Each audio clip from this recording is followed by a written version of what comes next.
Hello and good evening. I am Rorschach with the game Reactionists, and with me I have. Yeah, Spectre. All right, and we're back. We're gonna have a little podcast night tonight. Before we get into any of our topics, just remember if you haven't already, please like, comment, and subscribe. Hit that notification bell so you know when we upload new content. We're gonna get straight into it, man. We're gonna talk about some gaming news from this week. Not a whole lot to talk about, but some pretty cool things, in my opinion, or at least interesting topics. First off, Microsoft lays off 1,900 Activision, Blizzard, and Xbox employees. Oh boy, it's a lot of people. Well, I Um, mean, we knew this was coming, right? I mean, whenever companies are acquired, I mean, you have these major acquisitions. You're going to have people that are redundant, and that's going to be an element of the culling here, I think. And probably another part of it, if what I'm reading about is correct, is it sounds like a lot of people that maybe just are not necessarily, how can we say, relevant anymore. I think a lot of people from their physical game distribution department, like their like physical Xbox games, like that team, I guess, has been kind of dissolved. I think essentially at this point, I think a lot of customer service people were in this purge of jobs here. There was a community manager type of people, people that like manage forums and stuff like that. So these weren't like, it sound not to sound cruel, but these weren't like essential members of the team. These were more like roles that they could afford to lose essentially. So they weren't the nurses working at Microsoft Studios. They didn't no, cut no, those. yeah, They didn't cut those essential workers. they weren't like key programmers that they needed for their next big game or whatever. So I mean, yeah, and honestly, I mean, this is nothing new. This is a big trend that's been happening in the last year, and I think it's probably going to ramp up a lot in 24. It's just, I think a lot of it's also related not just to the acquisition here, but also to just the economics at this point. A lot of companies are looking to cut fat, and they're looking to be kind of in survival mode right now. We're seeing a lot, especially in the tech sector. There's a lot of tech jobs being cut, and that was just going to be the natural result, especially after the big COVID hiring boom when everyone was being hired. And you had all those stories back to the people being hired and they didn't really have a job. They didn't really have like anything like to do. They were just like, They had no skills to present. yeah, but they're like, the companies like were like, hey, let's swipe these people up because we want anyone else to get it. We want them, let's get them now, and maybe we'll need them in the future. And Yeah. the bubble's kind of burst now. Well, and this it looks like the 1900 equates to about 8% of the overall Microsoft gaming division. They stand at around 22,000 employees, so an 8% cut, that's kind of in line with what you expect to see economically standing, as you alluded to already. And it's Activision Blizzard. I mean, it's kind of funny. This comes out right after, or about a week after, the developer direct that they had last week, which was abysmal. Um, check out my extensive video on that. I do want to give a shout out, by the way, to my boy Mike Brown 9051. I appreciate your back and forth. Honestly, and I'm not being facetious. I do appreciate it. I think you're, I think you're choosing to die in a weird hill, but all the same, I appreciate it, man. Appreciate the engagement. Thanks, I dude. saw that. I saw that back and forth. Yeah. But anyway, so yeah, Microsoft fires 1,900 people, kind of going in line with that, which I wonder. I don't know I'll if the say one two. quick personal note on that too. A lot of these people were, the support team for Blizzard. That is sort of tragic that they're gone because I've had experience. Obviously been a Blizzard, consumer and player for decades at this point. So I've had experience with the support team at some points, and I've always had a pretty positive experience. From my understanding, a lot of this is going to be outsourced now. So, you know, that's that. The quality's not going to be probably be going up. We'll say, So that is kind of sad on that note. But then again, at the same time, I really don't actively play all that much anymore for in terms of Blizzard products. They just kind of dabble in them at this point. So this is something that's kind of. I've been a big, you and I are at odds with this off screen with regards to physical game releases, and I don't know. Well, this is just a physical games department, but they have been laid off following the reveal. I want to read through this. Following the reveal of 1,900 job losses across various Xbox teams earlier today, more news continues to trickle in about exactly which teams have been affected. And apparently some of them are regarding the physical games department. So Microsoft has also shut down departments dedicated to bringing Xbox games to physical retail, which if you've seen the digital-only Xbox console leaks, well, you can get an idea of where Microsoft is going here. I actually am not even aware of digital-only Xbox console leaks. I know you have the Series S, which is a digital-only console. I was not aware of additional digital console leaks. I saw like some images. I think this is all going back to that trial, that FTC trial, because so much was leaked from that, because they really had to put all their cards on the table for everyone to see. So I think this was another leak that came as a result of that. I think they have a essentially what it is there supposedly is a mid-generation redesign of this Xbox Series X and the Xbox Series S that will be, obviously, Series S is already a digital only, but there might be like a digital only Series X as well. And I think that's what they might be alluding to here. Okay, I'm kind of just looking up some Google images. This one looks pretty convincing here, and this is from The Verge. A lift to wake controller. What? What is what this? I saw was more like a cylinder shape, almost like. That's what this is. It looks like a half cylinder. If you look closely at it, FTC, and it's referencing the FTC trial. All digital 2 terabyte Xbox Series X plus a new 2-tone controller with modular thumbsticks. Oh, that is ugly. That is atrocious. It's kind of, for me, it's kind of like a end of an era. I'm a big proponent of physical releases and having something to show for my money that I spend. I know you kind of differ with that. I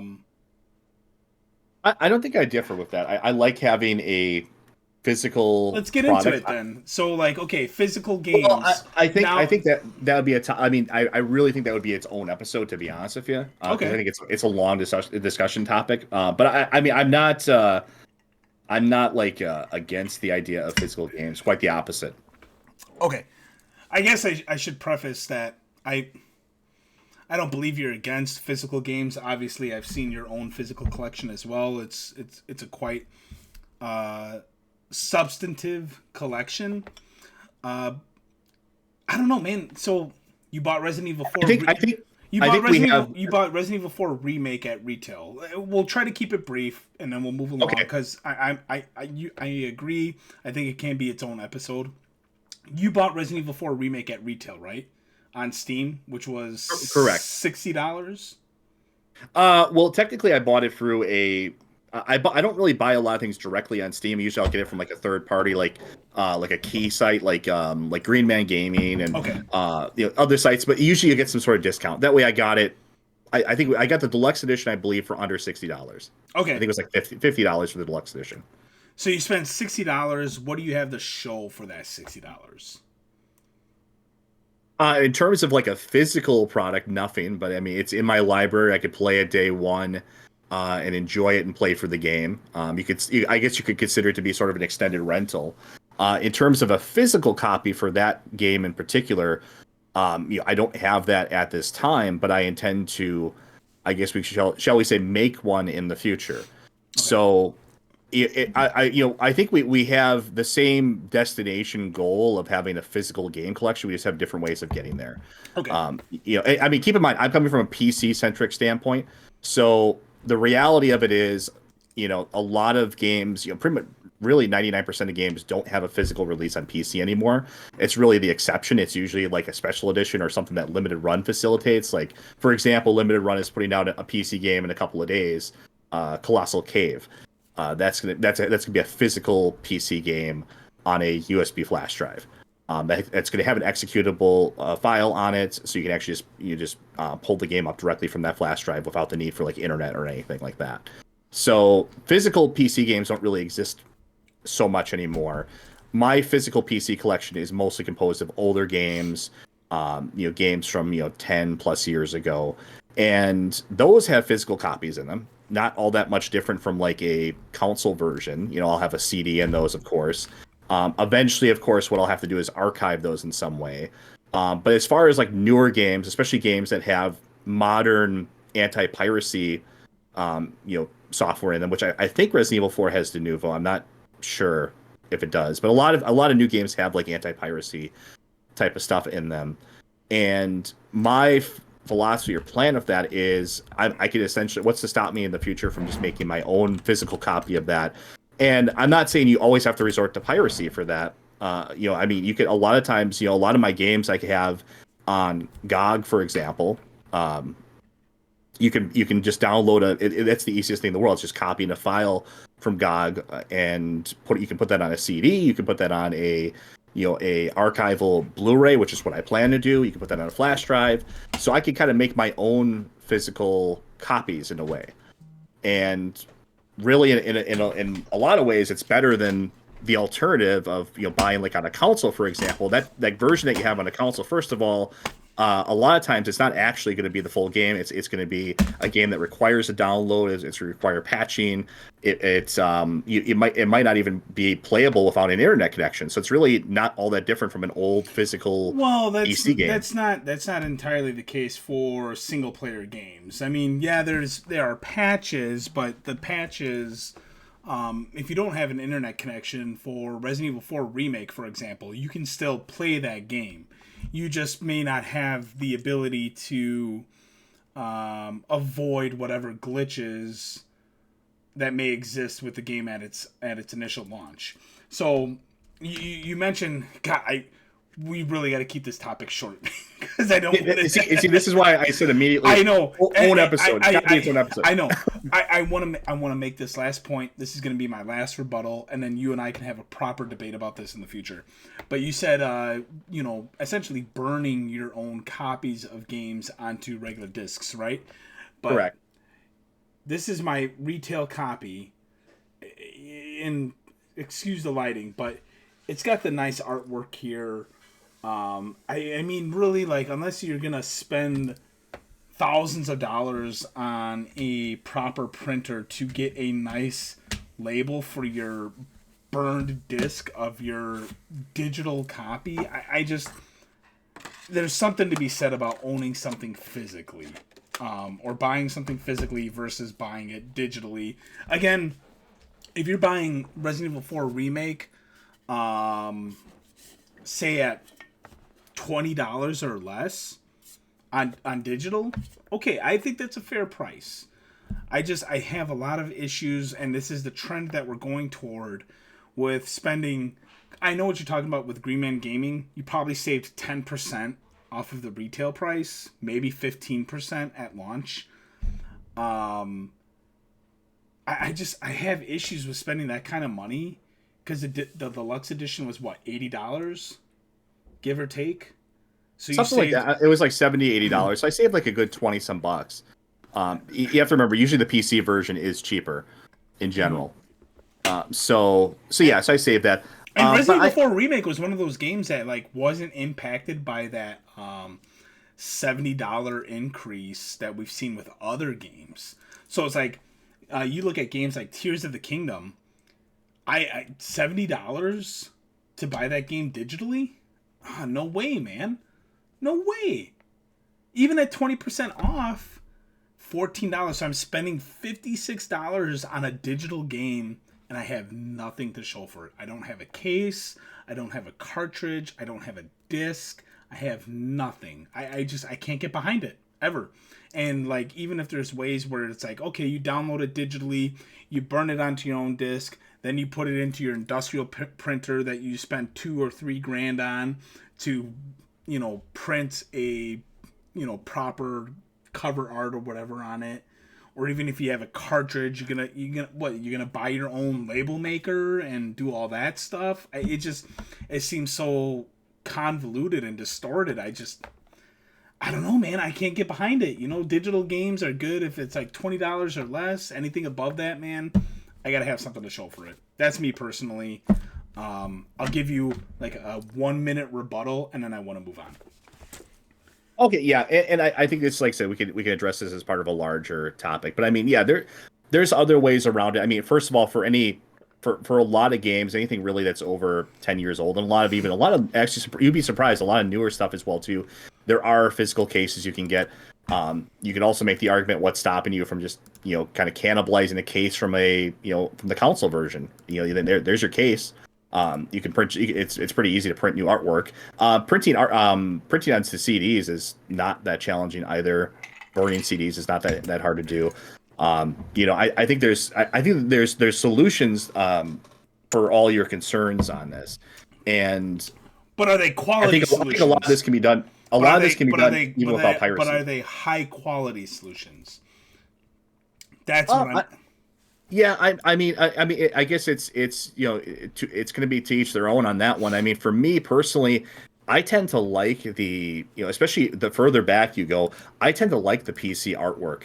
I think the PC, especially when you're going back to the late 90s, the big box, I think that looks better than the console version for games. I think the big box, I mean, it has this huge, beautiful. But those are still physical releases.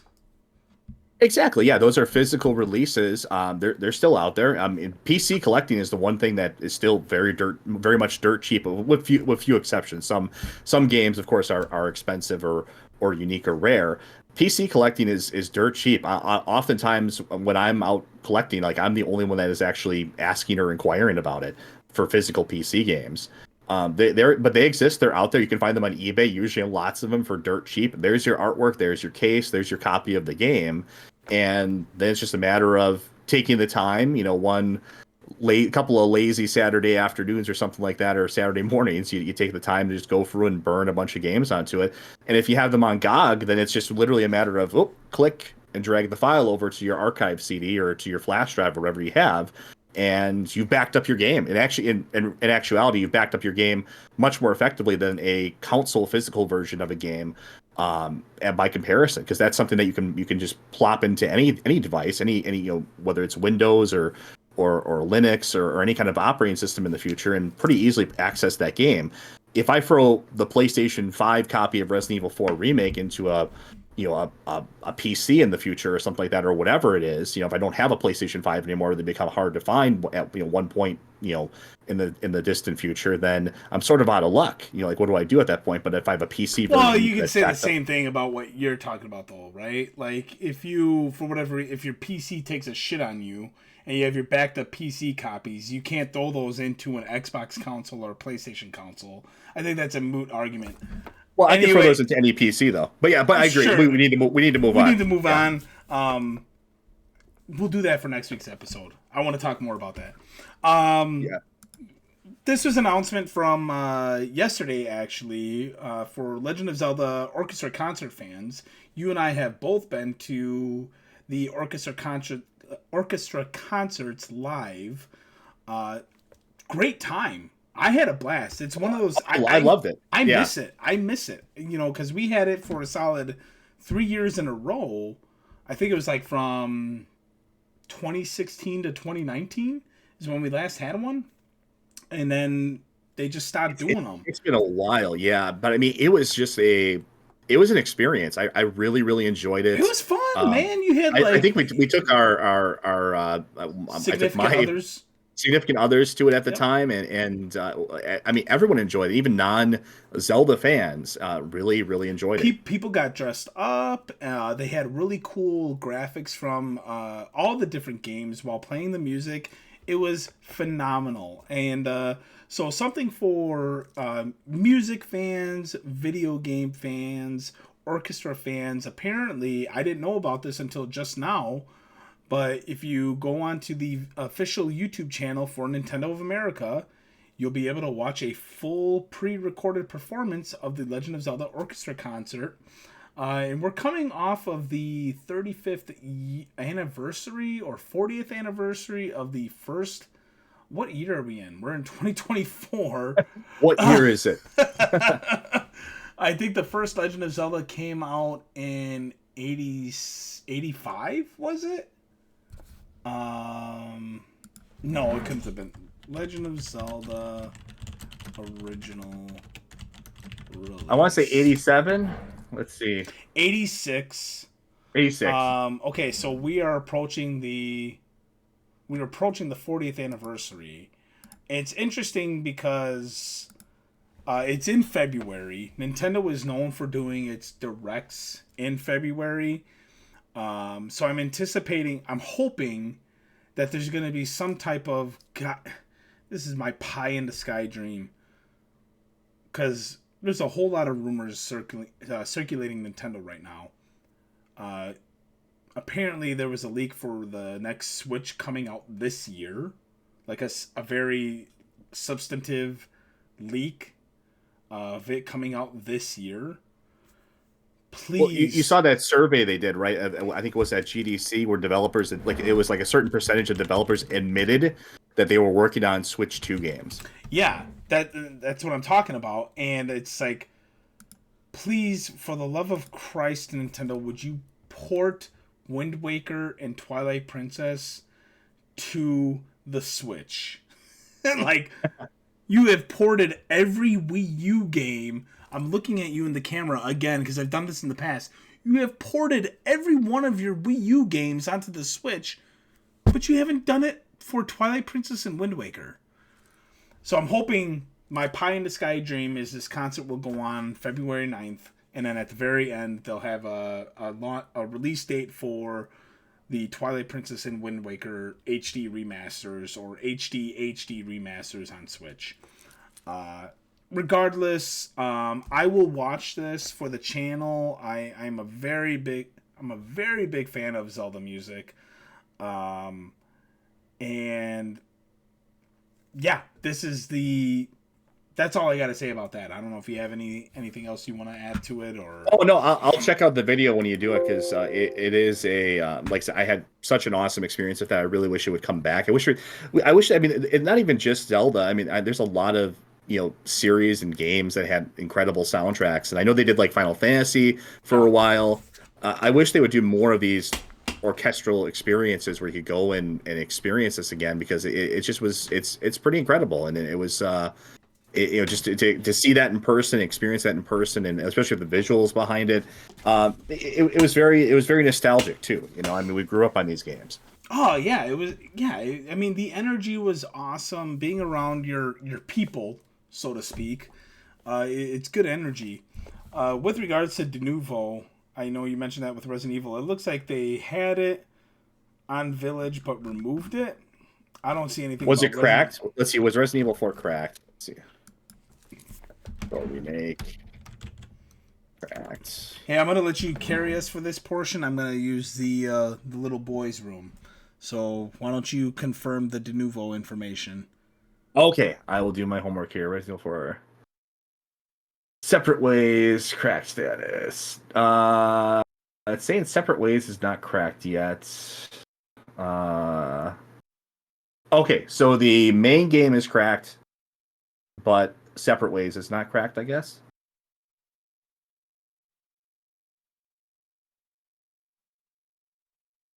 Yeah.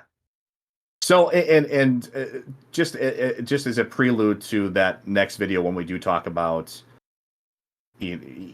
preservation of physical games, I'm not necessarily advocating piracy for that. I think there's alternative ways around that. I'm not saying like, oh yeah, just go out and you can just grab every game and just burn them for free and blah blah. I'm not advocating that necessarily. If I was, then I would. I mean, obviously, why would I have a Steam account in the first place? And, I have, I purchase games on there, and I enjoy them on there. But I think it becomes a separate argument when you move into the preservation territory, and I think that's what we'll talk about when we get to that video then as well too. But yeah, I think that just warrants its own full discussion because there's a lot to say on that. It's something that I see it's consistently brought up in forums and image boards. People talk about game preservation, and it's obviously something that people care about quite a bit. So I think it deserved its own time for that. But yeah, so it looked like the base game was cracked already. The DLC was not. Okay.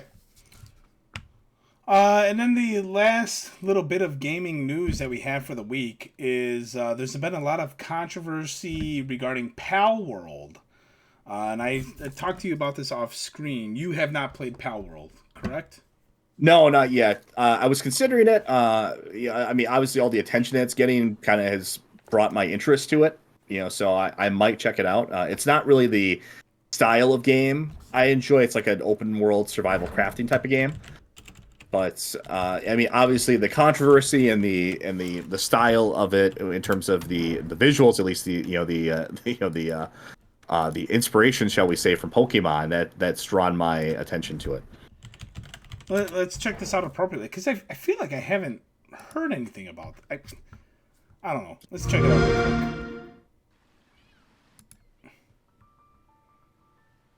Oh, man. Vulpix. Yeah, that's fucking pretty blatant. Yeah, I mean, you could probably sit through and kind of pick, like, I mean, it's like they picked like certain body parts and features of Pokemon and just kind of like mishmash them around a little bit. Gyarados, come on, that's Gyarados for sure. And there's been I guess a lot of what was done was using, or at least that's what's been claimed, or that's been the AI. accusation is that the AI has been used for a lot of it. I've heard about that too.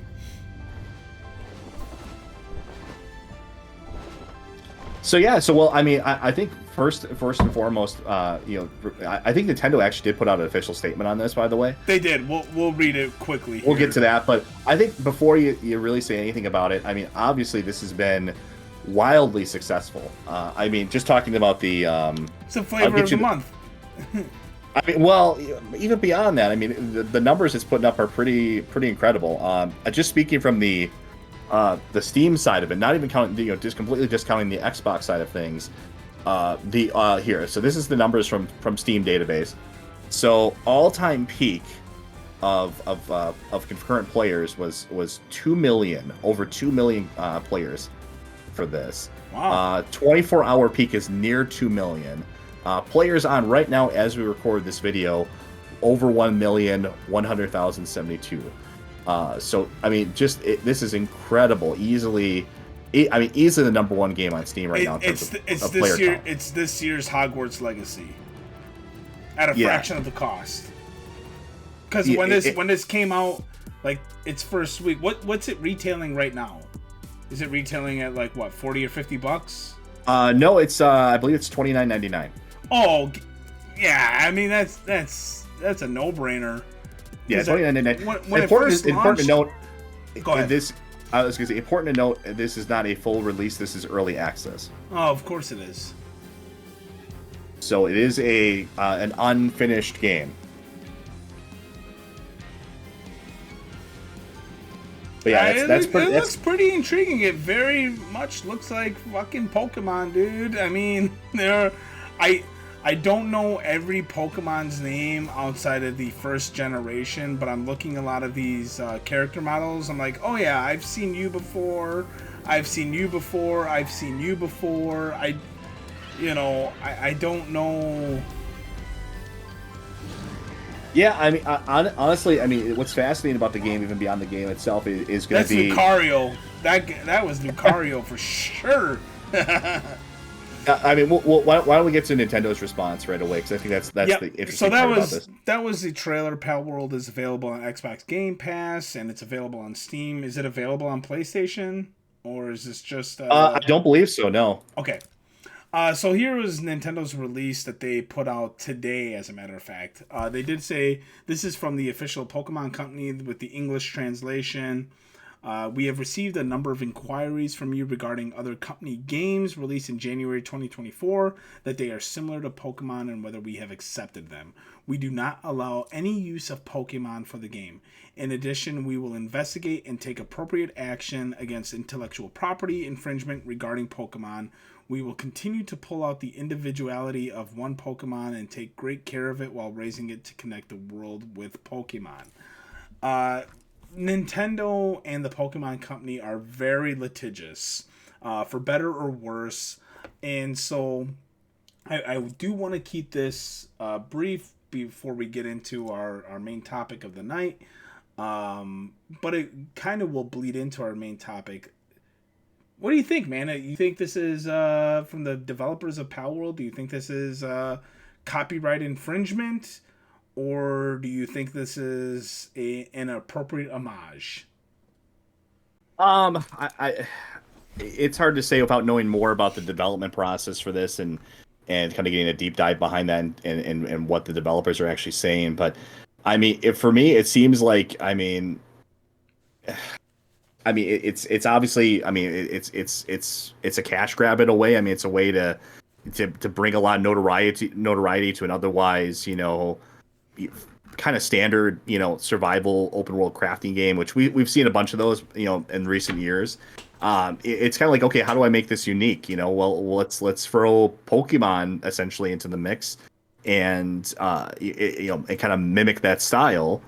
And yeah, I mean, I don't know. It's I'm not a intellectual property lawyer or anything like that, so it's hard to kind of rule on this. And also, there's a complication of this being a Nintendo being a Japanese company, and I'm not really familiar with how IP laws and things like that work over there, so I can't really comment on the legality of it at all. But I mean, I think it's obvious to anyone that's taking a look at this or watching the kind of gameplay to it.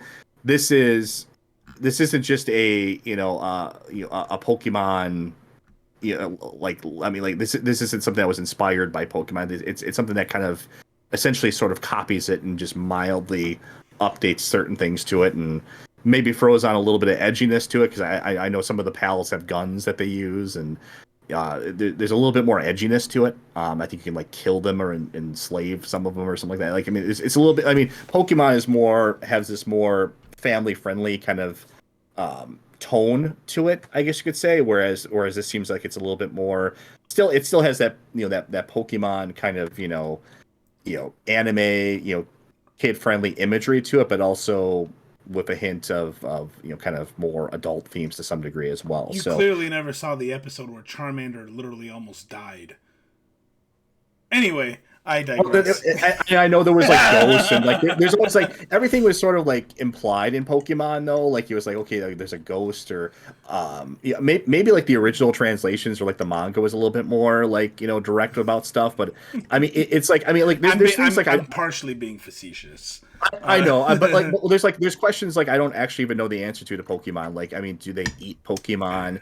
Do they, like I mean, like there's things that aren't really explained too well. Like, do Pokemon die? Like I mean, we know Pokemon die, I guess, but I mean, like we never see it really. So I mean, I don't know. I mean, they're definitely there's, enslaved, right? they're I definitely mean, enslaved. Well, even that is like, I mean, yeah, but still, it's yeah, a different tone to it. But yeah, I don't know. It's hard to say. I mean, this is even beyond the game itself. It's fascinating. It's gonna be fascinating to watch the legal proceedings, if anything, that comes out of this. Because, like you said, Nintendo, of all the companies to kind of pick a fight with, Nintendo is one that has fiercely over decades, defended their IP, in every way they successfully could, too. and Successfully, successfully. Yeah. yeah. I don't think this is a complete copyright infringement. I think it's very much blurring the lines. I think this is more of a combination of games like Monster Hunter, Ark Survival, and Pokemon. Uh, I would even throw, based on the trailer I just watched, I would even throw Fortnite in there, because you have the use of weapons attacking these monsters.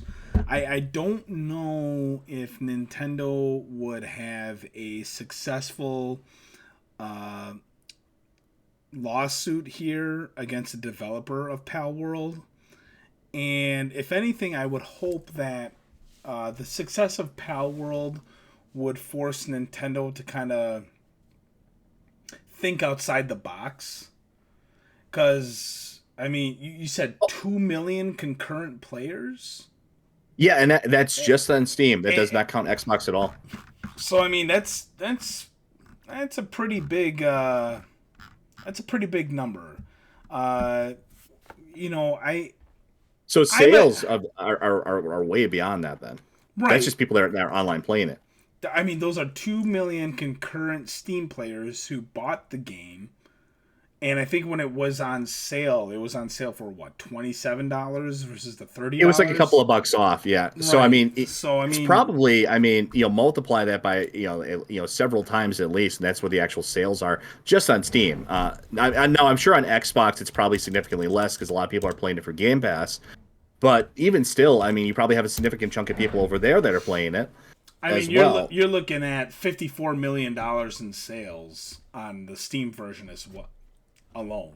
You know, it was funny because I work for I moonlight rather for a gaming retailer, and I had somebody come in to buy an Xbox so they could play Game Pass to play this game. I was like, "What the hell's Pal World?" I looked to my boss. Oh, I they was like, came in specifically for that? Yeah, they specifically. I was like, "What's Pal World?" And they're that's like, funny. "It's Pokemon with guns." I'm like, "Oh, sounds intriguing." I no longer have Game Pass. I'm not going to spend $30 to play this game. I don't really care. It looks cute enough as from the trailer I've seen. I have no interest in playing this game. But I really, I don't know, man. I don't think Nintendo would have a leg to stand on with regards to copyright infringement. I think the case would get thrown out. But without knowing like the And name, the thing about, you I was gotta just say, you gotta know the names of the characters, right? What they're calling the characters, if they're calling them anything. You gotta know the style of like capturing. There's a lot of different factors that come into play. You and you tease me. I'm a big Metal Gear Solid fan of the first three games, and you tease me of how Hideo Kojima. I I'm not defending Hideo Kojima because he's really fallen off for me. I do not think Metal Gear Solid is a ripoff of Escape from New York. I don't. I don't think there's enough there to prove that. I think there's enough there to show that it's an homage to the Escape from New York movie. I don't think it's enough to show that it's copyright infringement. The only similarity there is the character in Escape from New York is Snake Plissken, and the character in the first Metal Gear Solid 1 game is Solid Snake. That's it. He does not call himself Plissken until Metal Gear Solid 2. and part of it too is, I mean, everything has to come from somewhere to some degree, right? Like, I mean, there's inspirations for things. There is, I mean, it's hard to just sit down and come up with a wholly original idea. Like, just like, okay, come up with a completely original story that's no one's ever heard of before. You're gonna draw on things You're gonna draw on things that happen to you in real life. You're gonna draw on things you've seen, movies and books and plays or whatever games you've seen. I mean, it's hard to make a wholly original thing, and we've seen that for a lot of games are inspired, of course, or I mean, every developer you ever talk to is going to say like, oh, these games really inspired me, or these games really influenced what I did with this game. And does that mean that they copied necessarily another game or plagiarized another property? No. I mean, does the case look great for Pal World here? I mean, it seems like it's pretty direct, um, you know, copying off of somebody else's paper here, very obviously. But at the same time, I mean, it does do its own thing. I mean, it has its own kind of unique style to it to some degree. It's not like I mean, I guess it would be worse if they like matched the tone exactly. Like it was going for that kind of wholesome, family friendly kids tone that Pokemon does. It would have been like okay, come on, you're really just cloning this game at this point, But I mean, at least they're doing something a little bit I different mean, with if it. you had like them throwing Pokeballs or Pal Balls instead of Pokeballs, capturing the I think they had animals. something kind of like a Pokeball actually. So But the thing is, like you have guns involved. I don't know, man. Again, all I know is I can only judge the book by its cover, and this will be the last thing I say about it. I can only judge a book by its cover, and the cover I saw was this trailer that we just watched here on the podcast. I don't see any way that Nintendo successfully defends its IP against Pal World. Again, it's a matter of are any of these monsters named after any of the Pokemon? Are any of the human characters named or related to any of the human characters from the anime or the video games of Pokemon? I didn't see anybody that looked like Ash Ketchum or Brock or Misty, or Team Rocket or anything like that. I just saw monsters that may look similar, right? Like, and I joked about it, like, oh, there's Lucario, there's Gyarados, but there's enough differences in those monster character models where it's just like, it's not the same. It's distinct enough. It's Yeah. just right. That's a great way to put it. It's distinct enough. It's not the same. Um, Congratulations to the studio who developed Pal World. Happy for your success. I'm a big proponent of smaller studios finding a niche and succeeding. I hope you keep the momentum going in a positive fashion. This very much looks like a battle pass style game, which is why it's not really for me personally. Um, but that's the last I want to say on it. Before I move on, do you have any final thoughts regarding Pal World? No, there's not much more I can say about it unless I actually decide to pick it up and play it, which I might. So I feel like this kind of bleeds into the topic of the night. The topic I kind of chose for tonight, off screen, was fanboyism, because there's a lot of fanboys of Pokemon who are, cursing out Pal World, and there's a lot of fanboys who are cursing out Nintendo, like, hey, Pal World's succeeding, why don't you better your product? And then, of course, I had my own interaction with my boy Mike Brown 9051 for my Xbox Developer Direct reaction. Um, so I want to talk about fanboyism, man.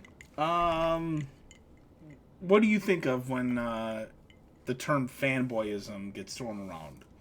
And would you consider yourself a fanboy of anything? Well, I think fanboy can be kind of a I mean, I don't think being a fan of something necessarily is obviously bad. Being a fanboy is more of a pejorative term. Like it's more like, okay, this is someone that is. When I hear that word, I think of someone that's usually like a just blindly loyal to something. They adhere to a brand or to a particular product or whatever, and they gloss over or don't really even acknowledge the flaws of it necessarily. They think it's like something that's perfect, and they defend it like they're defending they would defend their child. Like it becomes like they're just their hill to die on. That's how I see fanboyism. And in a modern context, I mean, I think fanboyism actually used to be sort of, to be honest, kind of like almost like playfully fun, going back to, I think of like kind of the console wars as they were known, of like the 90s, and Sega versus Nintendo, and kind of I think particularly of the branding at the time, and the marketing at the time was actually kind of, I think, humorsome, and I think companies actually had a lot of fun with that, and they saw consumers were kind of rallying behind different brands, and were arguing with each other, and they kind of used that as part of their marketing. And then we got into the 2000s, and you still had that to some degree, I think, with that generation. And then I feel like it's sort of kind of it's sometime after probably the like after the Xbox One and PlayStation 4, it sort of kind of dwindled away. It felt like there wasn't, you didn't really see that quite as much anymore to some degree. Like it felt like there was just this new, I'm talking specifically about the console kind of market and fanboyism in that regard, but it felt like that kind of like went by the wayside to some degree. But you still have some people that are rabidly loyal to like Xbox, for example, and I think you definitely have a very vocal group of people that are very, very loyal to like Sony, and will apologize for anything Sony related, and they greet news that Sony has reached some new sales record or whatever with like new, it's like they have stock in the company when they hear that, and even though they have no connection whatsoever to it, they treat it like some sort of personal win, like they're involved in this somehow. I don't know. I mean, it's a broad topic, I guess you could say.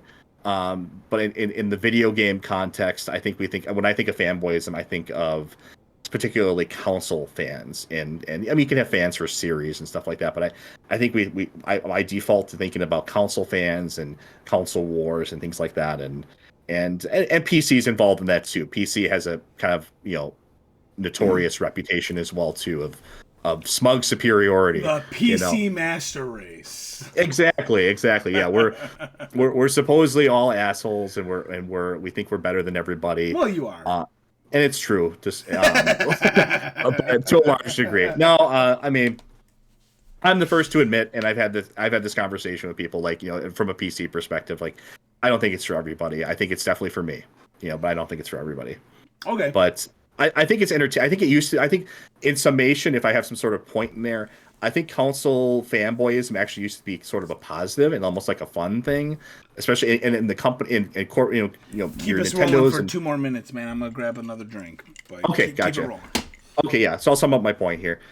So I think back when you had like your Sega, and I just remember the marketing back then being so like punchy and edgy and fun and like get in or get out. Sega does what Nintendo don't. Like I mean, just like there was like I'm thinking of all these ads of like there was one where like they were throwing like the consoles in like I think it was throwing like a Super NES and a Sega in a toy box, and there was like it was like they were like these are just toys, and I think it was like a 3DO commercial or something like that. Like there was a lot of like they tried to use that in their marketing quite a bit, and I just didn't really see that. I mean, you saw some examples of that. I think probably the most prominent one that comes to mind was what was that, E3 2013 or 2014 with the when the Xbox One and the PlayStation 4 were revealed, and there was a lot of comparisons going on at the time, and you had two systems that were very similar to each other launching essentially at the same time. And I think Sony there had kind of sort of a big dunk move, kind of a big win move there, where they they kind of essentially mocked the Xbox One reveal in a lot of ways, and I thought it was very effective. It was good marketing. I think it helped translate to some sales for them as well too. I know I kind of made up my mind at that point, but it also it kind of won me over. I like that kind of like, hey, our that confidence, I guess you could say, like, hey, our product is better, it has better features here, you should go with us, and I think nowadays in the modern context, maybe because Xbox is essentially sort of one foot in the grave at this point, and Microsoft is it feels like there's new articles coming out all the time about they're leaving the console market, or they're if Game Pass isn't successful by 2027, they're going to be gone. Phil Spencer going out and saying, well, we've lost the console war. It feels like there's not really, I mean, how can you really be a fan of that anymore? How can you be a fan of a loser at that point? You know what I mean? And it doesn't, I don't think you have that real sense of rivalry between Sony and Nintendo, maybe like you used to have back in the day. I think at one point it definitely existed, especially when Sony was in its infancy, and you had like the PlayStation 1. I can think of examples actually from Nintendo. Crash Bandicoot would essentially shit on Nintendo. Oh yeah, exactly. I can think of examples back then, and also from Nintendo's perspective too. I could think of one example in particular where Nintendo marketing was kind of making fun of both Sega and PlayStation. There's numerous examples of that, but it felt like you saw that a lot more back then. It seems like maybe there was some sort of change in the civility of things. Like maybe that was just a product of 90s marketing, where it was let's be edgy, let's be cool, let's be in your face, man. And now it's like, okay, now it's the we can't do that anymore. Ironically, we've become very much more polarized politically, but from a video game standpoint, like, I mean, it felt like it just like it doesn't, you don't have that same edginess to it anymore. Like why aren't there any commercials from like, if I was in Sony marketing, I'd be like saying like, why would anyone buy an Xbox at this point? Like, you're crazy. You're like, I mean, like it just seems like silly. To be fair, nobody has a cable subscription anymore. That's why you don't see any commercials for anything.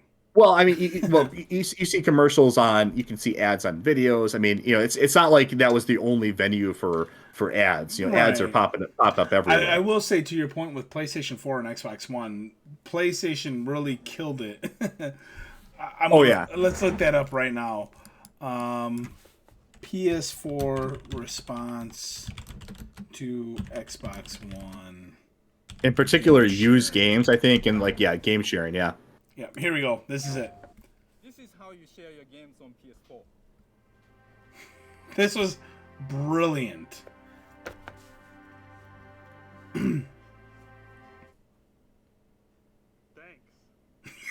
Yeah, I mean that was brilliant, man. That You came. know what I love about it too is I feel like it was sort of this impromptu thing. Like they weren't planning to do that. It was more so like it was just something they sort of came up with around that time. Like it wasn't something they Well, were planning to do. I think Sony's done that before when the PS2 came out, because the PS2 came out and I think the Dreamcast was coming out and the Dreamcast was retailing more than the PS2. Do you know? Am I mistaken There on was a real something, bit. or Yeah, I know what you're talking about. I think it might have been PlayStation One. PS1 price announcement? Oh, Yeah, here. here it is. I'm Here it is. I'm going to ask Sony Computer Entertainment President of America, Steve Reyes, to join me for a brief presentation.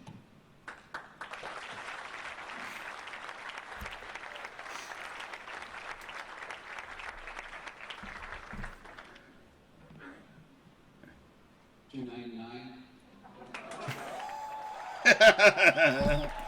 All right, so we got to get some context behind this. 1995 keynote at E3. So that would have been when N64 was coming out. So hold on, let's check here. Nintendo's. I want to fact check myself. Price point. I think for context there, Sega Saturn was, let's see. Okay, so you're right. That's what it was. Sega Saturn. Yeah, Sega Saturn was $399 at launch, and it was gonna, and then yeah, they came out and they said $299. I think N64 was actually launching at, I want to say, 200. was it at two? Yeah, It was $200. $200. But also No, N64 Sega came out. Saturn was launching at $400. Yes. Spectre. Holy shit balls! You have to remember though. You have to remember, PlayStation came out before, well before 64. 64 wouldn't show up until mid-year 97 1996. or 96. Actually, Yeah, you're right. 96. Actually, really the end of 96 when you think about it, because it came out at the end of September in 96 in the States. Yeah. And I think sometime after that, I think it came out in 97 in Europe. So, I mean, really not until basically the end of 96. So, I mean, basically 2 years after that. Okay, so getting back to my original question, I appreciate your dialogue about fanboyism. Would you, Spectre, consider yourself a fanboy? No, Personally? No? no, no. Okay. I'm definitely a fan of a lot of things, and in regards to video games, in terms of video game medium, I'm a fan of PC gaming, but I wouldn't say I'm a fanboy. I can recognize the flaws in things. I can see the shortcomings of certain things, and I think you're full of shit. But go on. you could say that, but I'll be the first to admit I don't think PC is for everyone. I think the advantage of PC is that it can be adjusted for people, but I don't, just because a product can be advantageous to someone doesn't mean it's always necessarily the right product for them. Okay. All right. I still think you're full of shit. I personally would consider myself a fanboy. I really would. Objectively speaking, there are certain things that I can look past. I think currently Nintendo can do no wrong in my eyes. Honestly, I have no bones about it. I don't think there's been a first party game from Nintendo that I have personally played where I've sat back and said, "Oh man, this game sucked." I haven't experienced that. Are there games that Nintendo has produced that suck? Possibly. Have I experienced them? No, I haven't. And I think like Nintendo is the last bastion of quality gaming standard in terms of what there is to offer for us as gamers. I sat through the Xbox Developer Direct twice from this year. The first time I was intending to record it when it launched live. However, baby Rorschach said, "Nah, Dad, you ain't gonna do that right now. You're gonna hang out with me." So I said, "Okay." And then I recorded it. I recorded it when she took her nap. God, that was abysmal. It was awful. I listened. I was glad that I was doing something else at the time, so I was not like I wasn't just sitting there listening to it. I was actually like getting stuff done. Mike Brown 9051. You are the reason why we are doing this topic right now, because I feel like individuals like yourself are a fanboy, where I'm fully aware that this was a developer direct. So it was the developers talking about them making whatever game it is that they're making. Who asked for this content? Who asked for it? I don't give a shit about it. I don't care about these people. I think that's where we gotta draw the line in the sand, is like, who cares? And this guy like got upset about this, and he just, I feel like he went in. He did the whole caps lock game. I think it just boils down to, it's pretty simple that what was presented was not intriguing. Good. It wasn't good. No, the only game that I was actually originally interested in as potentially something I would like would be Avowed, and this presentation really turned me off to it. This is definitely a wait and see type of experience. Now I will not be getting that day one unless they. Yeah, I mean, maybe if we give them the benefit of the doubt, this is like maybe early alpha footage and things really change for the better. But I was not intrigued by what I saw. I wasn't happy with any of the games presented, really. Even like the 4X game or whatever that was shown, that strategy game, which I normally like strategy, I was just not into it. I wasn't feeling it. I love Indiana Jones, but I did not feel the game that they were presenting there at all, especially coming from Machine Games and Bethesda, who don't have a great track record right now. No, they don't. I will say with regard to Avowed, you look at this game, this looks like a game that you would play through whatever VR experience, whether it's MetaQuest, whether it's PlayStation VR, whether it's HP's VR. It just doesn't look good. Which is weird, because I remember seeing the launch trailer for Avowed, or I'm sorry, not the launch, but the teaser trailer for Avowed like a year or two ago, and it's like, oh, this kind of looks interesting. I thought it was interesting. It looked okay, and then this comes out. This looks terrible. Look at this guy. He looks corny. And like, what's with the cornrows, man? Why is that a thing? And then some cultural appropriation going on there. What is with this hairstyle? I mean, these are like... Anyway, I don't want to get us flagged for anything, but I think Avowed is going to be a pile of shit. I will say I don't entirely agree with you with regards to the Indiana Jones game. The Indiana Jones game, where is it? Maybe it's because I'm so jaded on the property now after, I didn't see the latest movie. I heard awful things about the latest movie. I saw, obviously, Crystal Skull, which was awful, atrocious, and had no right to exist. So I'm really just jaded on the whole property right now. I appreciate that. I will say, at least with the Indiana...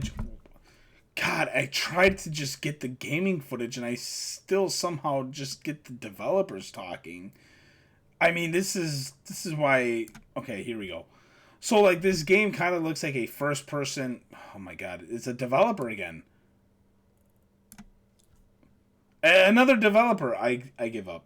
Anyway, Indiana Jones at least kind of looks like a first-person Uncharted style game. I am a big fan of the Uncharted games. Uncharted 2 through 4 were fantastic video games. I am not a fan of the first Uncharted game. I think that's where Naughty Dog was kind of dipping their feet in the water but couldn't really find their equilibrium, so to speak. And then Uncharted 2 was where they really like, okay, we got our look down, we got our gameplay down, we got our story down. Very solid games. I enjoyed them. And then all of a sudden they decided to do the Last of Us games, which sucks. So I'm a little bit intrigued with Indiana Jones. It looks like I could have fun with it.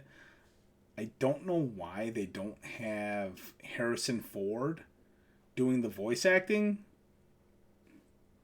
Maybe they felt it would be the perform. Maybe he just wasn't into it. Maybe he disagreed to it. Maybe he just felt it's his likeness. Performance. It's his likeness. Yeah. I would have said, I don't care. We're gonna pay you, and you're gonna do it.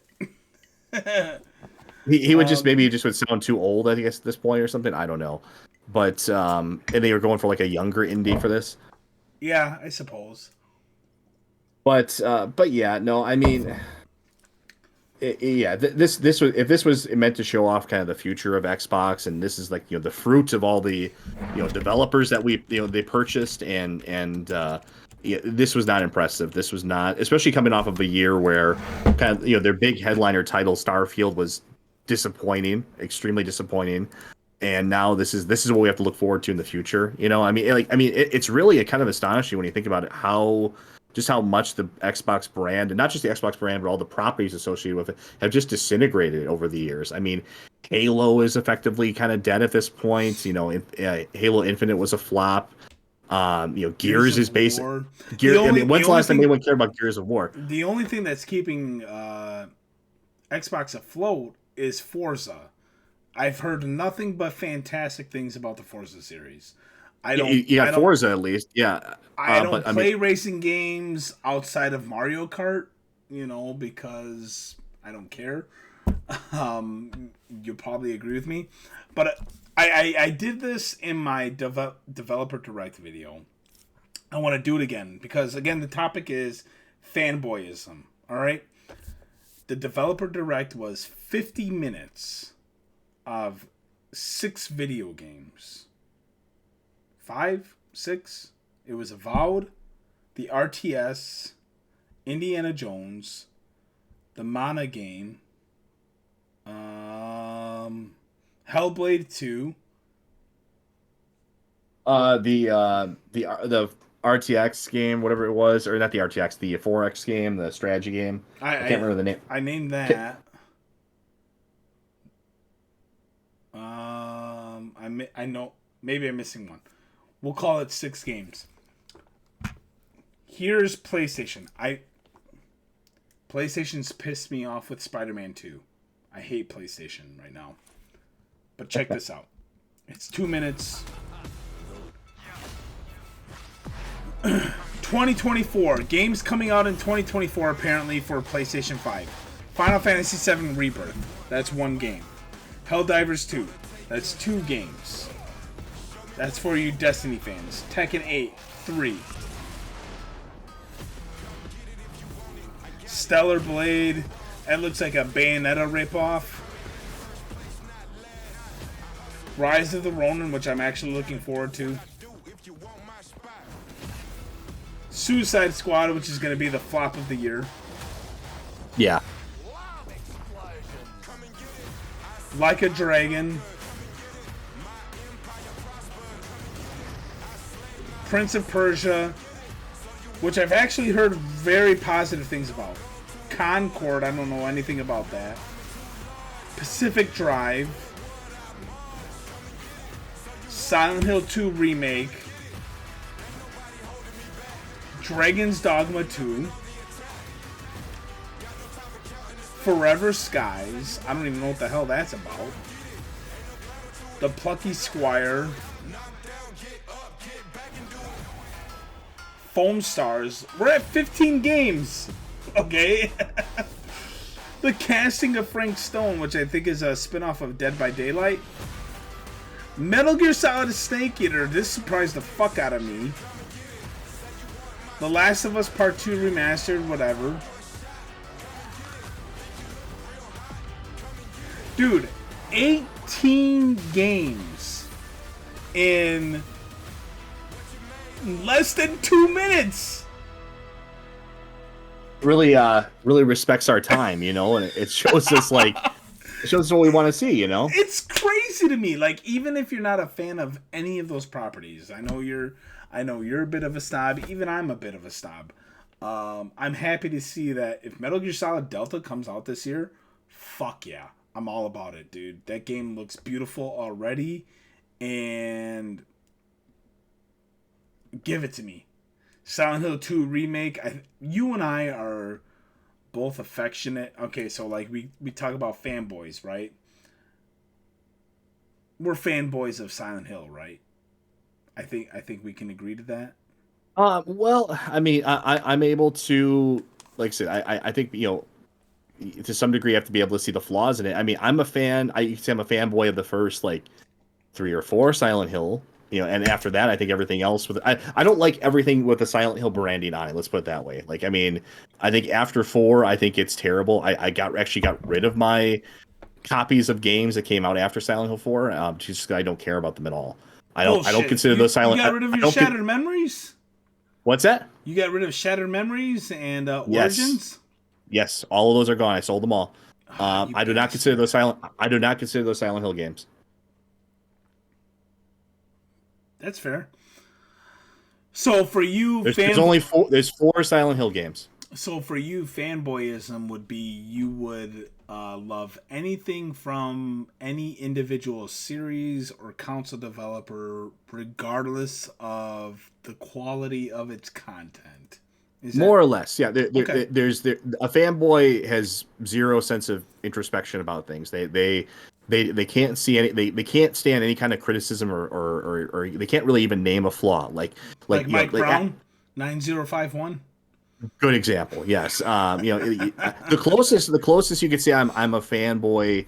If I was gonna say I was a fanboy of anything, you might say at least lately would be Valve. You know, I mean, it's hard for me to think of anything that they do that's like objectively wrong. You know, I think that anything. They do. Okay. Don't go after Valve. Okay. But I think they do a great job, and there's very little for me to criticize them about them. And you know, I see a fanboy as someone that just, like I said, they just, you know, I mean, you see that with, you know, not even, you know, obviously outside of gaming too, people that that went to the new Star Wars movies, for example, and they you know they just bit their tongue and they're like, oh well, it's Star Wars, I gotta love it, you know, it's got Star Wars in the name, it can't be bad, right? You know, I can't, you know, it's those type of people that will just love something and not have any kind of critical analysis of it or be willing to say, I mean, because I mean nothing's perfect, you know, no book or franchise or video game system or game or whatever is perfect. I mean, there's flaws to everything, and I mean, if you're just someone, I don't understand that. It's just kind of, it's a weak psychology to me, like to be like I'm just a fanboy or something. It's like I mean, you just have to latch on to that property or that system or that company or that brand. It's sort of like a pinch hit for yourself. That's what I see as fanboyism can be kind of unhealthy to some degree. But also at the same time, it can be kind of funny as well too. I think, like I said, you know, I like the '90s style fanboyism because I thought it was funny. I thought the commercials back then were hilarious, and the marketing back then was hilarious. I would say even like the early 2000s, because we had what was that, Kevin Smith for the PlayStation 3? Was that his name? Yeah. I like that type of stuff. That kind of, you know, it's that tongue in cheek type of, you know, like, you know, we're at war with each other and you know, that's actually, you know, I mean, there was like videos that came out. Even Nintendo put out a video where they had like a personification of like Sega and Sony going, going after them and stuff like that. And it was Kevin Smith. God damn it. Or not Kevin, what is his name? Kevin. It was Kevin. God damn it. What is his name? Sorry, YouTube, for cursing. PS3 commercial. Kevin Butler. Kevin Butler. There he is. Let's watch one for fun. Dear PlayStation, MLB 09 The Show thinks I can't hit the high and inside fastball. You're gonna fix that, right? Well, Dustin, PlayStation gamers demand the most realistic baseball game ever, so we're just gonna keep it as is. It's called integrity. I was just polishing my MVP trophy. How many MVPs do you know that can't hit that pitch? Apart from you? MLB 09 The Show. It's funny, man. Even if you're not a baseball fan, that's funny. Like I liked the Kevin Butler era. I'm just kind of my concluding point. Yeah, I'm a sucker for that type of marketing. I like that type of stuff. I like over the top, goofy kind of marketing. I think you and I are part of. Well, you and I are definitely part of that same generation. We grew up with that type of stuff, and like that's kind of the type of stuff that we expect to see, and that's kind of what like attracts us to that product. Unfortunately, there are people within our generation who just are complacent with whatever the fuck they get, I guess. But continue with your conclusion.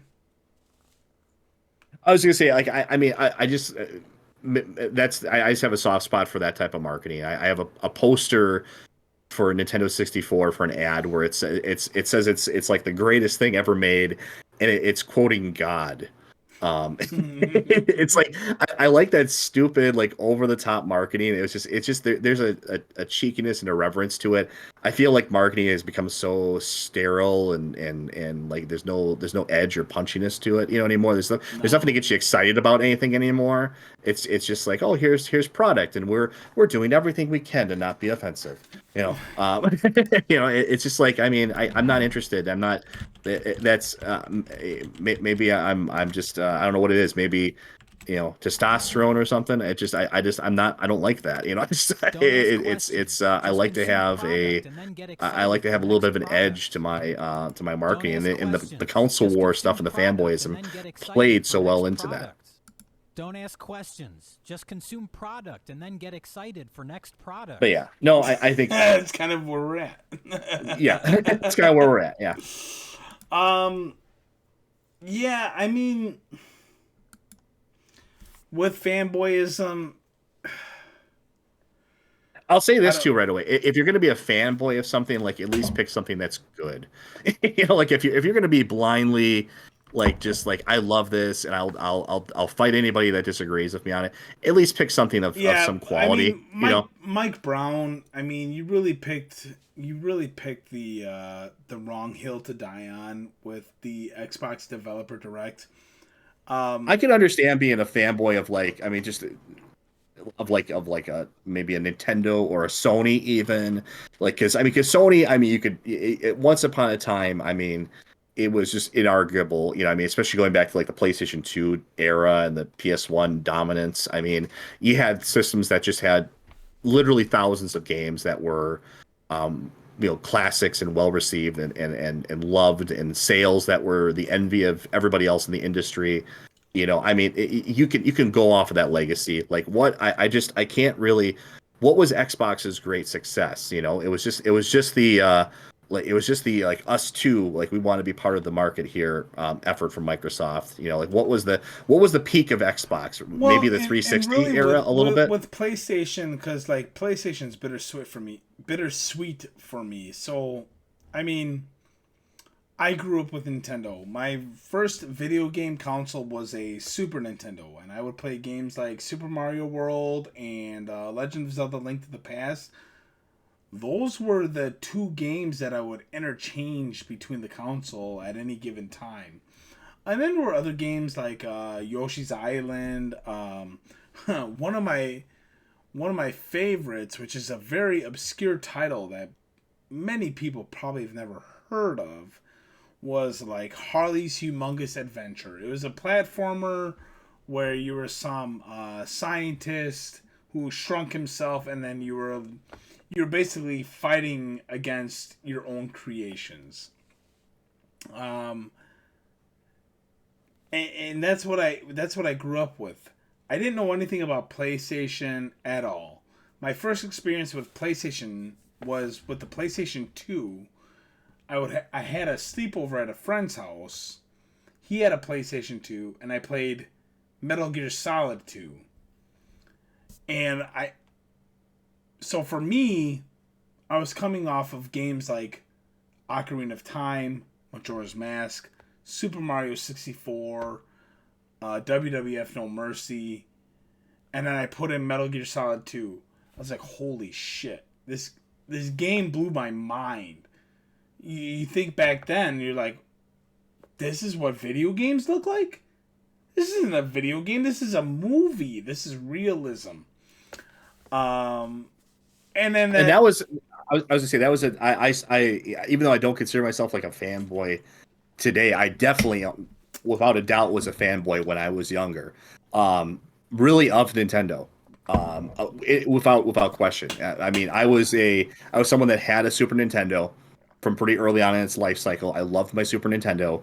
My only experience with Sega Genesis at the time was at a relative's house, and I was not impressed. And then eventually, of course, when Nintendo 64 launched, got that basically at launch, loved it to death. Still one of my favorite systems of all time. But I remember at the time my cousin, he in their household they had a Nintendo 64 and a PlayStation 1. And I was just I mean I was over there and I would argue with them, and I was completely in denial. I was just like, oh well, yeah. I mean, they would show me games that had like full motion video and all this crazy stuff and really like graphically impressive stuff, and I was just like, oh well, Mario 64. I mean, it doesn't have Mario 64. I mean, Nintendo's got there's Donkey Kong coming out soon, and all. It's just I didn't have an argument at all. I just was like I was I don't know, man. I think you fanboy. did. I think you did. Honestly, I think you did. Compared to the PS1, I mean, it's all subjective, right? I mean, But the moral of the story is eventually I did get a PS1. I played games like Spyro the Dragon. I got Crash. I played Crash 1 through 3. I played Tekken. That's why I'm a Tekken fan to this day. I get Tekken 8's coming out tomorrow, and But what is more memorable to you? What is Super Mario 64 more memorable to you? Or is Spyro the Dragon more memorable to you, or Crash Bandicoot? Games along those lines. What sticks to you personally? Because I mean, in terms of a hierarchy, I guess yes. I mean, well, Mario 64 is kind of unfair in a way because that was the launch title for this. That was the introduction to the system. It was going to be memorable no matter what. But I mean, on top of being an incredible game, that's what. Yes, I mean, if there's a hierarchy, yeah, that was more memorable to me.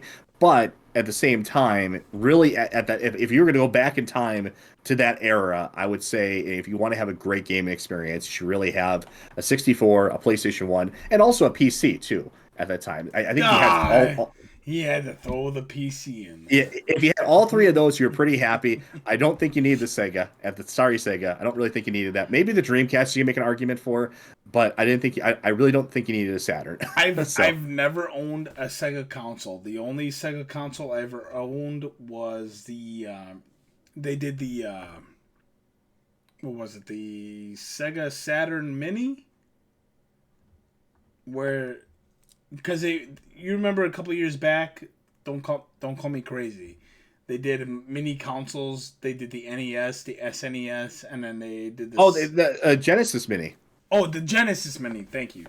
Yeah, we have that here. My wife, she likes. She actually grew up with a Genesis. So I've never had a Sega system. I've never cared about any Sega games. I don't care about Sonic. I have the Sega Genesis Mini. It's in a box in storage. But just sell it. Yeah, maybe. It's like I came to that conclusion recently too. Like, I mean, like, why do I have a warehouse here? Like, just get rid of this crap. If I'm never gonna, if it doesn't mean anything to me, and I'm never gonna use it again, and it doesn't have any display value for me, just get rid of it. It's fanboyism. That's why. You're a Sega fanboy? No, I don't even know why I bought it. Honestly, I really don't. I was like, oh, Sonic games. I like Sonic, kind of, maybe. Anyway, with regards to fanboyism, Nintendo really hasn't steered me wrong. They're the ones who I will say I'm a fanboy. What about the Wii U? Nintendo. Honestly, there were a lot of great games on Wii U. There really were. I got my entertainment value out of the Wii U. I had Twilight Princess HD, I had Wind Waker HD, Super Mario Brothers Wii U, Donkey Kong Wii U, Metroid Prime. I was able to download the Metroid Prime trilogy on there. Super Mario Maker debuted on the Wii U. I don't have any regrets about the Wii U. Nintendo definitely failed in terms of marketing. You and I both worked for GameStop when that was launching. I mean, oh yeah, I don't know if you remember, but I certainly remember trying to get pre-orders on that, trying to describe that to customers. That was a nightmare. Oh yeah, It was a fucking nightmare. I'll never forget how it was in our location in particular. Wii U was sort of like it was like this crazy uncle. It was like sequestered off in the back of the store where you wouldn't find it, and it was just kind of like off by its. It was like this tiny little section. We had these giant walls and displays for legitimate systems like the PlayStation and the Xbox at the time, and I think we had a larger it was crazy. I think we had a larger section for older games like Wii games than we did for Wii U. It was pathetic. It was like this little 2 foot 3 foot wall section that we had for it. It was a flop. It was a dismal failure. I think it was a failure because Nintendo just didn't market it properly. They tried to get the third party support. They had Arkham Origins at launch. They had Assassin's Creed 3 at launch. They had substantial third-party support. They actually launched with about 30 games, but I think it was. First of all, it was a 2D Mario they launched with, which I think was a. They didn't launch with a 2D Mario. The Super Mario Wii U didn't come out at launch. It came out a couple months later. So really your options were Batman and Assassin's Creed 3. Are you sure? I thought it came out at launch. I'm pretty positive. You can fact check me on that. I might be wrong. Let's see. Wii U launch games. I just want to double check that real quick. Yeah, new Super Mario Brothers U. Did it come out at launch? Okay. Yeah. So I was wrong. Not in Nintendo Land. But still, that was your highlight of these titles. It was a fairly, ho-hum launch. And it just, but yeah, no, I understand. There was some good things about the system. It wasn't all terrible, but it wasn't I'll put it this way. I'll say this for the Wii U. It wasn't Virtual Boy bad. Okay, so I'm looking at these launch games. New Super Mario Brothers Wii U, Call of Duty Black Ops 2, Ninja Gaiden 3, Mass Effect 3, Zombie U, Assassin's Creed 3, Tekken Tag 2, Pikmin 3, Rayman Legends. These are just games. Super Smash Bros. Well, that came out in 2014. Batman. These are substantial games coming out for the Wii U. So Nintendo was certainly trying to keep their product alive. Did they succeed? No. Wii U was definitely the beta test for what the Switch would become. I don't have any regrets for buying my Wii U. I really don't. Well, like you said, you're a fanboy. I am a fanboy. I am. So- But and that's the thing. Like the topic is fanboyism. I don't have regrets for buying my Super Nintendo. Obviously, my parents bought me that. My Nintendo 64. My parents bought me that. My GameCube, which I've sold like an idiot, but I'll buy it back. My original Wii. I still have my original Wii. My Wii U. My Switch. I mean, I'm happy with my with my Nintendo consoles. I'm happy with the games I have. They haven't steered me wrong. Like I said, Nintendo was the last bastion of gaming hope. Microsoft isn't it. Mike Brown 9051 stop defending Microsoft. PlayStation, I'll tell you one thing. You and I were both fans of PlayStation 2 era. Like, yeah. I think that goes without saying. Spider-Man 2 nearly killed my interest in the video game hobby itself. I'm not being facetious about that. I'm not being sarcastic. I'm not exaggerating about that. You took a look at that and you're like, if this is the shape of things to come, I don't want to be part of this. Yeah. It's legitimately. I played through Spider-Man 2. I got the platinum trophy on it. It nearly killed my desire to be part of the gaming hobby. You know what took me out of that? Super Mario Brothers Wonder. That game revitalized me. I was like, oh my god. There are video games out there. There are video games that exist where I can just have fun. You don't have to insert your social or political agenda into your video games. Insomniac, stop doing that shit. Naughty Dog, stop doing that shit. Any other developer, stop doing that shit. We don't care. By and large, gamers don't care. We don't give a fuck about your personal inserts onto whatever it is.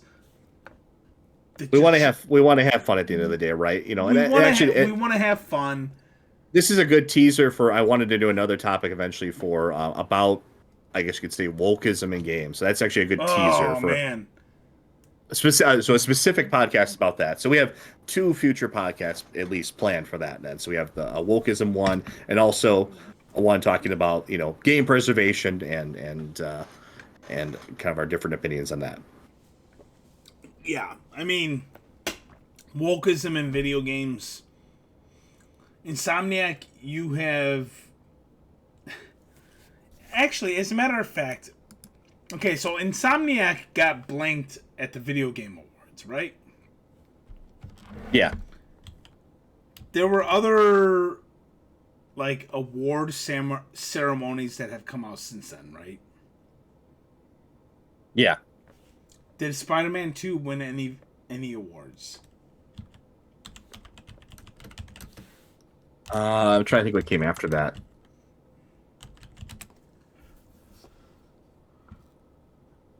I know Sony nominated it as its own Game of the Year, which fucking duh. Okay. You nominated your own video game as a Game of the Year.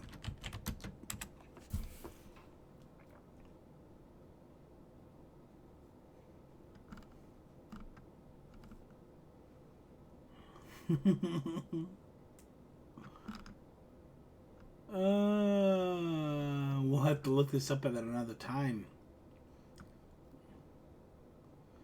That's okay. We're kind of wandering off the topic a little bit, but yeah, no, I mean, in terms of fanboyism, I mean, I guess in summation for it, like I said, I think it has.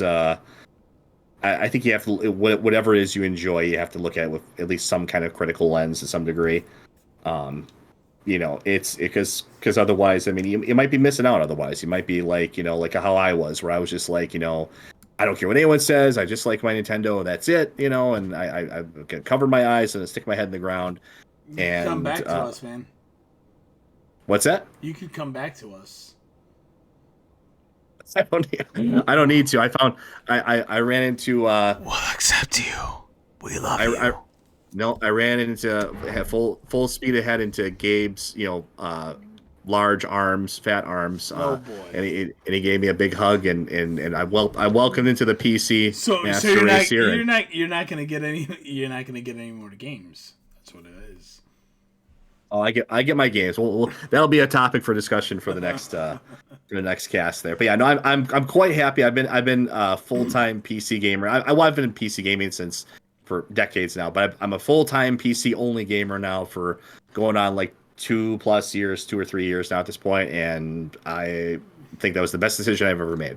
Let's wrap it up here. What game are you playing right now, Vin? Or Spectre? Sorry. Nice one. But what I'm playing right now, well, I would love to be playing Tekken 8, but according to the website here, is awaiting payment. Even though I paid for it like a week or two ago, so I don't know what's going on with that. I had the same issue with Armored Core 6, but I'll get it eventually. So I'd love to be playing Tekken 8, but I cannot play Tekken 8 unfortunately right now. I've been playing a little bit of Hearthstone, actually. Surprised. I know I dunked on Blizzard a little bit earlier there, a little bit, but I've been playing a little bit of Hearthstone, just as kind of like a side thing right now. A little bit of World of Warships.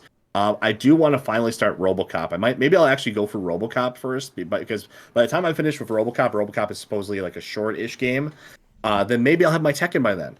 So, within the next week or so, as long as I get it for the next week, I'm happy. It's like, I mean, I don't need to play Tekken day one, but I am a little perturbed that I'm not going to be getting that till God knows when. What are you playing right now? Lies of P. Lies of PP? Lies of PP.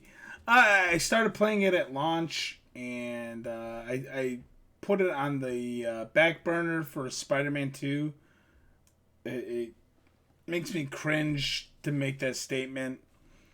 And then after Spider-Man 2, I went to Super Mario Wonder. Wonder kind of I'm not exaggerating when I say this. Spider-Man 2 nearly killed my desire to be part of video gaming. It was a dog shit game. I want nothing to do with Insomniac after Spider-Man 2. Super Mario Wonder pulled me out of that rut. And then after Super Mario Wonder, I went through Red Dead Remastered. It was it was weird. It did the PS4 and Switch release, but the PS4 copy was enhanced for the PlayStation 5. So I played through that. It was okay. I was like, you know what? I want to go back to Lies of P. If I'm being honest, Lies of P is probably my legitimate 2023 game of the year. I'm having a blast with it. I can't wait to go through it for New Game Plus. And right now I'm kind of doing the path of the humanized Pinocchio. And I can't wait to go through the like puppet version of Pinocchio. Fantastic game. I love FromSoft. You played Armored Core 6, so I know you have a little bit of affection for FromSoft in general. So I mean, we're not too far apart this year. My favorite game of the year was Armored Core, of course, but from Software, and I mean, your game, of course, is not developed by From Software, but heavily very much inspired from the Soulsborne genre. So we really should have brought that up during the Pal World discussion. It's pretty damn close. I mean, Neo is so like you're just talking about like a gameplay perspective itself, though, right? So like Neo, Yeah, not art style necessarily or anything, but I mean just the right? gameplay. Yeah, I don't think that's anything illegal. And really, what NeoWiz did, man, I hope they fucking do some DLC for Lies of P or a sequel. Like, I fucking loved it. I haven't finished it yet. I've been playing the shit out of it, and I fucking love it. And I know you like your Armored Core. Spectre, you gotta fucking download Lies of P. Because I know you said you were interested in Bloodborne, but there's no PC Bloodborne release. It's kind of like you got to get a console for that, right? I'm pretty sure you can. There's like some kind of Like emulation way to play it at this point. You PC guys can't play Bloodborne, can you? I can play Bloodborne. There's a, Can can you you guys play- play? Can you play World of Warcraft on your PlayStation or? Who the fuck wants to play World of Warcraft? Or what about whole genres like real time strategy? Try playing that on console. What the hell? What does that even mean? Anyway, do you have any last thoughts for the topics of the night or the news of the night or anything else at all, Spectre? No, good discussion. I think this is, like I said, we got a couple of other good topics to discuss coming up here too. I mean, this is going to be, like I said before, we kind of, had our other videos. I mean, this is going to be sort of a slowish year compared to what we saw last year, where it was just like one hit. No. We're gonna disagree on that. Well, there's another topic then. Okay. Yeah. Yep. Okay. Slowest year for you. I got a lot to look forward to. Like what? Final Fantasy VII Rebirth, Mario vs. Donkey Kong, Luigi's Mansion Remastered, Metal Gear Solid Delta. It pains me to say So some this. re-releases of old games. It works, right? It works. It pains me to Weren't you the one that was saying that remakes shouldn't count for Game of the Year or anything like that, or they should count as like new games or something? Or so how are you gonna have your list at the end of the year? I don't think remakes should count as Game of the Year. Yeah, I still stand by that. But a remake can still be a very solid experience and a fun game. So I know what you're alluding to. We got 3 videos in the pipeline apparently because he's bringing up Resident Evil 4 remake. This sumbitch bastard. Resident Evil 4 remake, in my opinion, is a far superior game to the original GameCube release, even the PlayStation 2 release. Do I think it's Game of the Year quality? I don't think a remake should be Game of the Year contender. That is my stance. I stand by that wholeheartly. I love Resident Evil 4 Remake. I played it at least 4 times minimum between Xbox and PlayStation. Plus, I separate ways. Although I only did separate ways on PlayStation, maybe? I don't remember. Doesn't matter. I bought it on both consoles. I don't think it qualifies for Game of the Year contender. I think the biggest travesty is that Resident Evil 4 Remake got a Game of the Year contender nominee over Hogwarts Legacy. But that's an issue. Well, speaking of fanboys in there for a second too, because you played Resident Evil 4 on Xbox and on PlayStation, right? Yes. Did you notice any difference between the two at all? Which was your preferred experience and why? Truthfully, I didn't notice any differentiation between the experiences. I have a 75-inch QLED TV. I have the Xbox Series X and the PlayStation 5.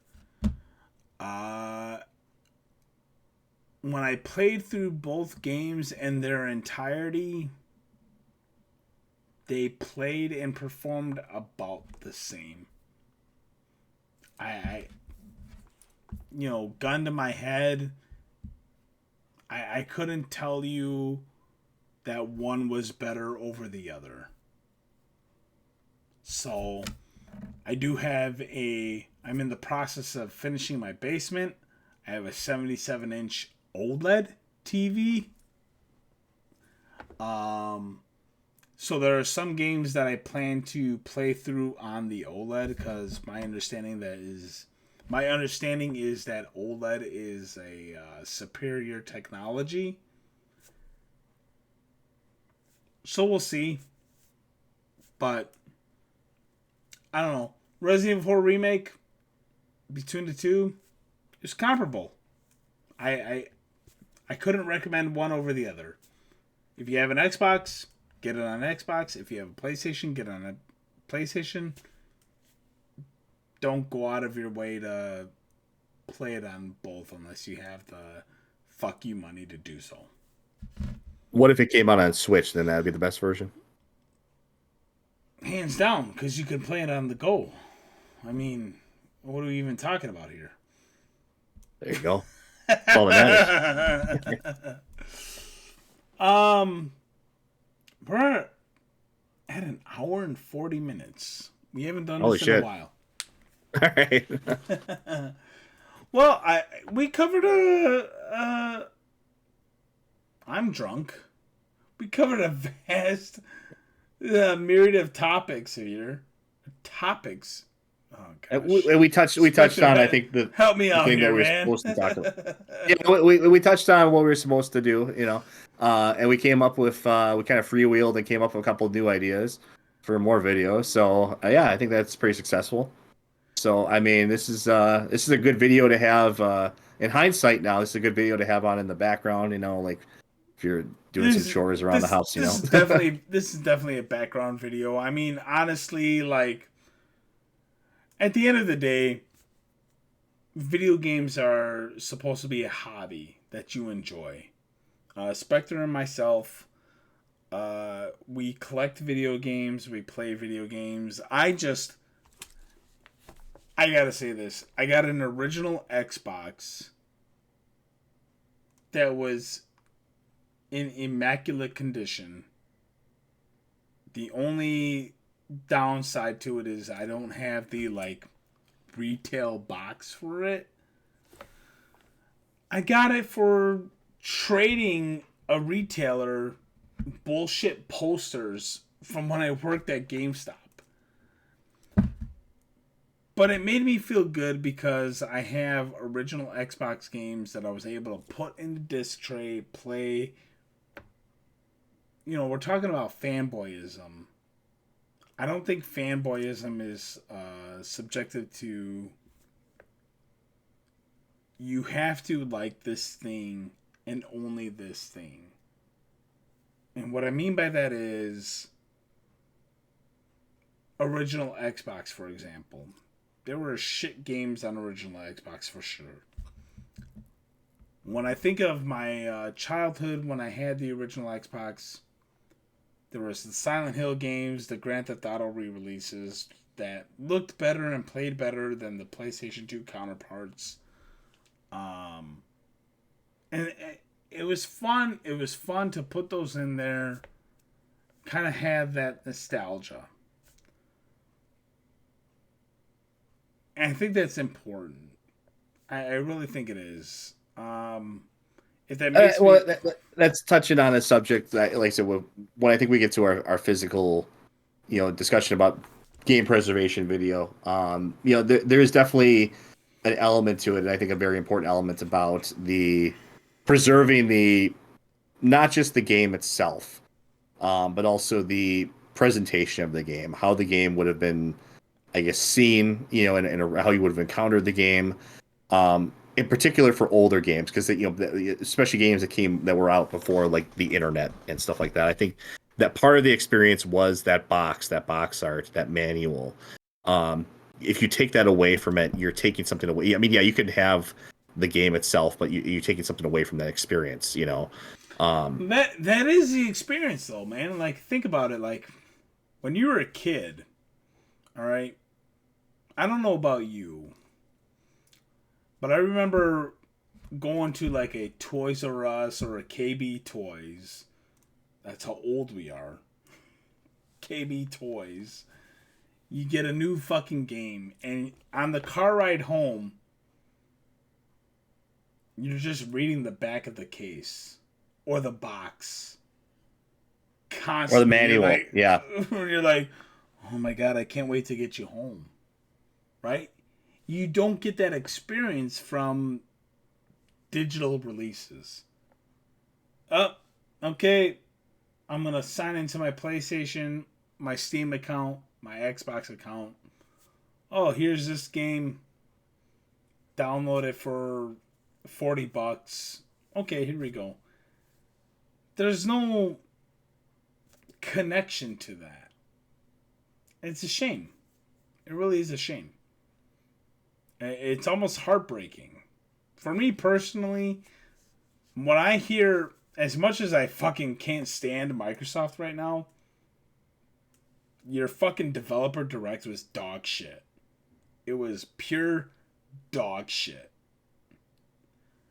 But I don't like to hear that you have now closed your physical games department.